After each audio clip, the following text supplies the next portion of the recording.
Bro first నువ్వు ఈ reel చూడు, తర్వాత దీనికి వచ్చిన కామెంట్లు చదువుదాం. ఫస్ట్ టైం గడ్డం తీసేసిన బానే ఉంది కదా. నీకేం తమ్ముడు మహేష్ బాబు లెక్కున్నావు? నీకేం తమ్ముడు మహేష్ బాబు లెక్కున్నావు? నీకేం తమ్ముడు మహేష్ బాబు లెక్కున్నావు? కటింగ్ షాప్ అన్ననేమో మహేష్ బాబు లెక్కున్నా అంటున్నాడు. ఇంటికి పోతే మా అమ్మ గుర్తుపట్టకపోతే నేను నీ కొడుకునమ్మా అని చెప్తాను.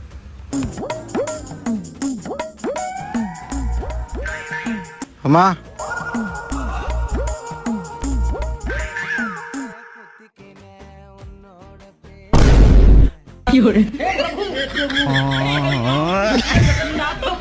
ఇక మొదలెడదామా? బ్రో మారిపోయావు అనుకున్నాను, కానీ మరి అంత మారిపోయావు అనుకోలేదు.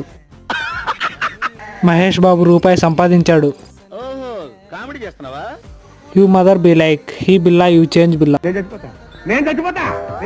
నెక్స్ట్ టైం ఇంట్లోనే అమ్మ ముందు షేవ్ చేసుకో బ్రో.